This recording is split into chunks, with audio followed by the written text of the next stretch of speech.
Je suis trop fatigué. Je viens d'apprendre qu'il y a un rapport secret commandé par Rotaillot sur les frères musulmans qui veulent basculer la France dans la charia. J'ai jamais vu un force pareil. Les musulmans, je sais pas qui d'entre vous avait Hagar le petit Bruno quand il était petit, mais allez vous excuser, wesh. Ça fait même pas 3 semaines depuis le meurtre d'Aboubacar dans une mosquée que Bruno reprend du service pour attaquer les musulmans. On dirait un criminel qui revient sur le lieu de crime, mais c'est sûr, les coupables. Sa trêve a duré aussi longtemps qu'un cessez-le-feu à Gaza. J'ai demandé à tous mes potes musulmans et personne ne connaît les frères musulmans. Les musulmans, on les accuse d'être avec les frères musulmans alors qu'ils savent même pas que ça s'appelle comme ça. Alors que si, vous vous appelez tout en frère entre vous, c'est votre faute. Déjà, dans les années 2000, vous vous appelez cousins entre vous. Et à l'époque, les médias n'étaient pas assez racistes pour vous appeler les cousins musulmans. Apparemment, tous les musulmans sont financés par les frères musulmans alors qu'ils sont même pas au courant. En fait, pour les fachos, les frères musulmans, c'est juste un gars déguisé en buisson et qui fait des prêts à la consommation. D'après le rapport, les frères musulmans, ils ont un réseau tentaculaire pour s'infiltrer partout dans notre société. Selon lui, c'est un islamiste à bas bruit qui se répand en tentant de s'infiltrer dans les associations sportives, culturelles, sociales ou autres pour imposer toute la société française dans la charia. Si ça se trouve, je suis musulman sans le savoir. Moi, médecin, c'est un commoyen musulman. Pour moi, végétarien, c'est un DZ. Et j'aime le couscous.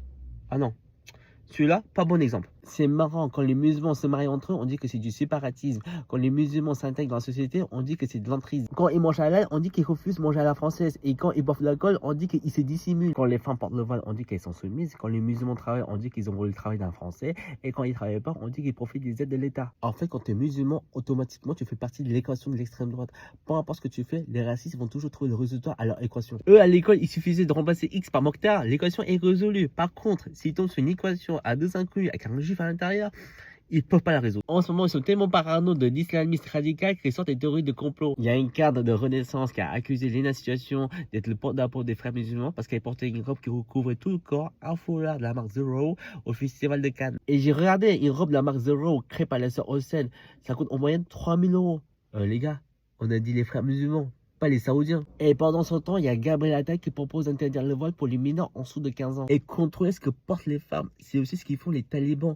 D'un politicien français à un taliban, il n'y a que le passeport qui change. Et si pour toi, les vêtements d'une femme passent avant les 350 000 de sans-abri, arrête la politique, deviens styliste. Il n'y a pas d'entrisme musulman. Et en vrai, si c'était aussi fort qu'il paraît, quelqu'un peut m'expliquer pourquoi l'Institut du monde arabe est toujours présidé par Jacques Lang. Et en vrai, si on réfléchit bien, on dit christianisme, judaïsme, c'est deux mots pour désigner une religion. Alors qu'on dit islamisme pour désigner une idéologie extrémiste. Alors que c'est un mot qui construit sur le même schéma des deux premiers. Les mots restent les mots, mais leur sens change. On dirait les trois enfants de la même famille, mais il y en a un, c'est le détester la famille.